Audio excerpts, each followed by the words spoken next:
Right now, the federal government sets the poverty level at $5,850 a year for a family of 4. Yet Baltimore's welfare payment to a 4-member family is $3,048. That's almost $2,800 below the poverty level. It's no wonder then that so many poor people don't take proper care of themselves. Of the 15,000 patients who belong to the East Baltimore Medical Plan, about 50% are receiving some kind of medical assistance, and most of the poor are suffering. Patients in this community, and I think in the other communities that have relatively low incomes, suffer from a complicated series of medical problems which have as their component not only the medical problems, the kinds of things we usually think about, but they have emotional and psychological problems. They have environmental problems. And together the medical problems, the social and the psychological problems make up a complicated series of very difficult life issues for these people to deal with.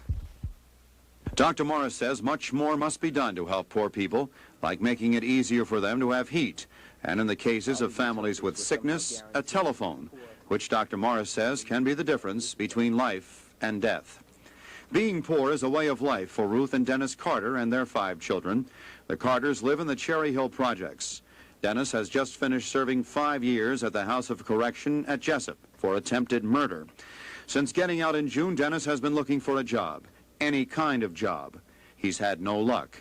Now he says he's desperate. Well, I am so desperate that I am willing to go back out here to this jungle, really, and start stealing and sticking up maybe, because I don't have no job, no money, no clothes, my wife, kids, 5 kids. I can't give them nothing. I have to lay here and live on her. She's taking care of me. Yeah, but if you go back out on the street and start sticking people up again and you get thrown back into prison, that's not doing your family very much good. No, it's not, but it's not doing them no good me laying up here on them, right? I have to do something. I done went out and tried to get jobs. I ain't went down to the mayor office to try to get in there to see Mayor Schaefer to see why is it that I can't get a job. I've been incarcerated for 5 years, and I come out here, they wouldn't give me a job, no money. I came home with $22 in my pocket. And I almost got locked up down at City Hall because I wanted to see the mayor to get a job. Ruth Carter insists she and her husband don't want to be on welfare, that they don't feel good about themselves. Most poor people, says Dr. Oliver Harris of the University of Maryland, have very poor self-images. I think it's usually a very low image. They probably feel very inadequate, I think, in situations. I think what helps a person sometimes to feel better is to know that I can measure up, to know that I have what is expected of me and I have what other people have. I think perhaps that's even more important. One judges himself a lot, I think, in terms of what he sees other people with. Josephine Kantig is doing the best she can for the 9 children she's raising alone in their West Hamburg Street house. There's not much money, but a lot of love. Her story is next in part 3 of Hard Times. Richard. At this moment, a 13-year-old student at the Robert Poole Junior High School faces murder charges in connection with the death of 13-year-old Donna Diggs, another student at the school. Miss Diggs was stabbed yesterday during a classroom argument, and she died this morning at Union Memorial Hospital. Wiley Daniels and Instant Eye were at the Robert Poole Junior High School today. The girls were friends. They were even across-the-street neighbors at one time. Neither had been a disciplinary problem.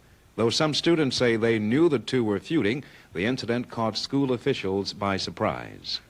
Didn't think anything like this could or would happen in this school because it's a good school and we've got a very good year. You think anything could have been done to prevent it?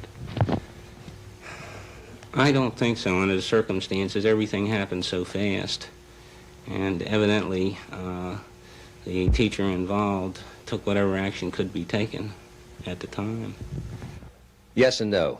I know that's not necessarily a good answer, but what we would hope that young people in a school would do is if they're aware of a situation that where 2 students are having a difference of opinion, that those students then would inform someone in the school. There are some who feel this kind of incident could be prevented if school authorities had the legal right to search students. As I understand the law, we do not have that right because of due process. However, if we have been told or been informed that some person might have a weapon in the school, then the security officers would become involved, and then they would take care or deal with the situation in turn. Will the security procedure be changed at all, specifically at this school, because of this incident? I don't believe so. I believe that the security situation at this school is excellent. The other thing that I saw happen here yesterday and also today was a complete cooperation from everyone involved in the situation. Faculty, students, and the parents who were here. The staff acted and reacted, and the students also acted and reacted in a very responsible way. For instance, yesterday the school continued in spite of this terrible tragedy, and the students left in a peaceful manner and came in this morning in a peaceful manner. And I think it's more of an atmosphere of concern more than anything else. Principal DePaulo says in times like these, the public can be more sympathetic to the problems in the schools. As he put it, we're dealing with all the children, and there are many, many problems. We do the best we can. At Robert Poole School, Wiley Daniels, Channel 13, Eyewitness News. Arthur Hand of Whitehall had a rough night or early morning today as he was working as an engineer on the subway tunnel near the State Office Building complex. Hand came out of his office in the Governor's Club building to get something out of his car around 1:30. When he reached the sidewalk, he felt the barrel of a handgun being pushed into his neck and turned to find he was being robbed by 4 young men. Hand says he gave the 4 all the money he had, $28, and apologized for not having more, but then found out his early morning incident wasn't over yet. They took me to the west side of Baltimore,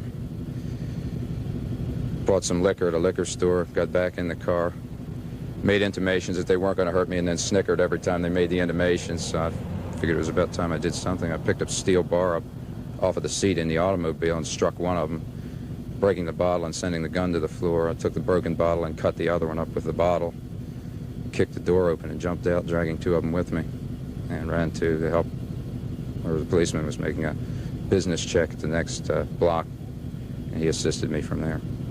2 of the 4 young men were taken to the hospital but had only minor injuries and are now back in police custody. Hand says he will definitely press charges against them. City police and security guards also had their hands full last night at the Mondawmin Mall. A power outage hit the shopping center, throwing it into darkness for about an hour. During that time, somebody threw a garbage can through the window of S&N Katz Jewelers, slightly cutting the manager, Melvin Wiener. And having some experience with this in the past, I immediately locked the door and started to pull the diamonds out of the window. Upon that time, the trash can had hit the window once, twice, and did not break. And of course, I continued pulling diamonds. As I was about through pulling the diamonds, the glass finally broke, of which I ran and got partially cut on the face. And right after that, we had some police protection here, and I pulled the balance of the window. The store's owners are still taking inventory and are not sure yet if anything was stolen. 1 person was arrested for disorderly conduct during that blackout.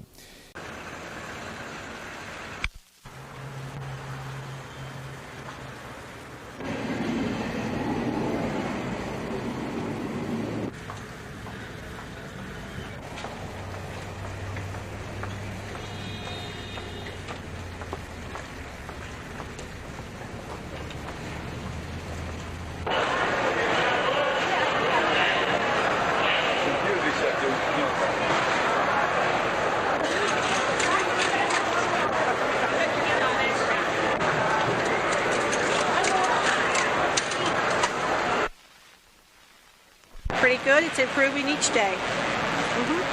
What's the reaction of the customers? Do they seem glad that you're back?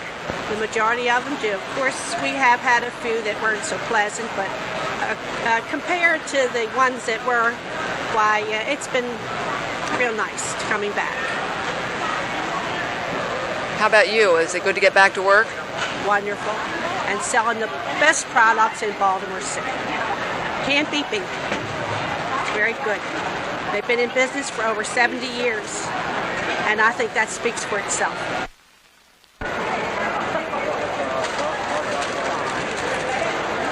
Excuse me, may I talk to you for a second? What about? I was wondering about your buying Silver's bread. Is there any concern about them being closed down and the rat problem? No, at least it's clean now, even though we have seen it on television that they were cleaning it up. So I guess, and we don't know how the other bakeries look like.